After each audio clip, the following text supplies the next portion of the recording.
Imu's big secret of controlling the world from the shadows. Every island that falls to starvation or is ruined by the celestial culling games is being done through the authority given to the Gorosei by Imu's hands. There was no way Shanks could accept such a fate of being Imu's protector by joining the God's Knight. Now, this gap year and maybe another year after Roger's death is the only time Shanks could have been to Mary Geoise and lived as a celestial, because 22 years ago in One Piece Volume 0, we see right as Kuina is being born and Ace is a toddler, Shanks visits Syrup Village to recruit a deadbeat. No, not my goat dragon, but another deadbeat, Usopp's father, Yasopp. During this visit, we see that Shanks already has a giant ship, which requires a crew to run, meaning he couldn't have still stayed as a God's Knight unless the entire red-haired crew are complete rats, working for the world nobles this whole time, alright? Plus, Shanks could only meet King Harold during a reverie year, right? And coincidentally, Roger's execution happens around September of that year, while the reverie happened the same year much earlier. So just like how in 8 years time Queen Otohime of the Fishmen was about to showcase her petition to allow her countrymen to migrate to the sunlight, King Harold might have been doing the same thing during this reverie 24 years ago. That's how Shanks and he met. During this same year, Shanks also received the mark on his left arm, which I do not think is the abyss mark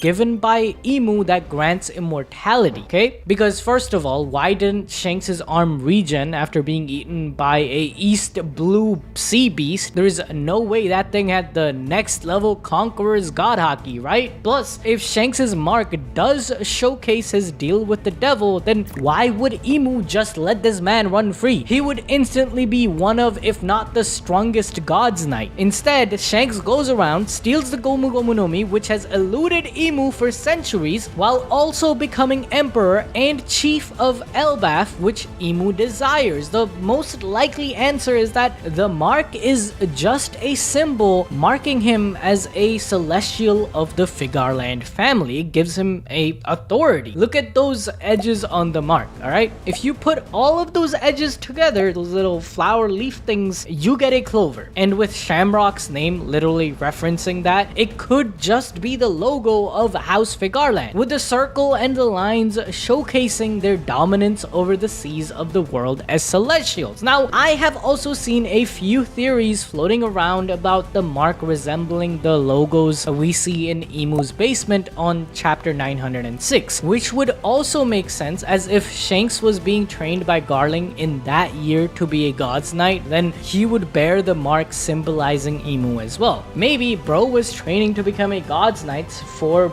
majority of the year, thinking he was gonna serve the people by being at the highest possible position at the world government, but then he learned the dark secret of Imu, just like Sabo ended up in that side of the castle. And then bro was like, oh hell no, I'm getting out of this place, get me the hell out, and he jumped over to the right side. Coming back to Mihawk though, that mark on the wall in chapter 906 also reminds me of Shanks' day one rival, Dracule Mihawk, who is definitely a celestial dragon, alright? Just look at Imu's eyes and Mihawk's eyes. Both have double iris, especially when Imu possesses Gunko. The markings on Yoru closely resemble the markings on the empty throne where Imu sits upon. They both even sit on their own thrones, bruh. Imu lives in the Pangea Castle, which is inspired from the Chateau de Chambord, a palace built in 16th century France. And Mihawk's attire and design are similar to that of the Musketeers, who were the elite guards of the King of France around the same century. Mihawk also has a lot of Christian motifs around him. Just look at the sword, which literally looks like the cross. Now, where else have we seen the same things? It's the Holy Knights, who are the bodyguards of the King of the World, Imu-sama, just like the Musketeers. And the Holy Knights also closely resemble the real-life Christian Templar Knights during the Crusades. Knights. And when we see Garling Figarland, he has just executed Saint Don Quixote Misgard by putting him on a cross-like position. Also, isn't it a little weird that the leader of the Holy Knights is hiding his eyes with glasses while also being a swordsman? With all of these connections to Emu and the Holy Knights, Mihawk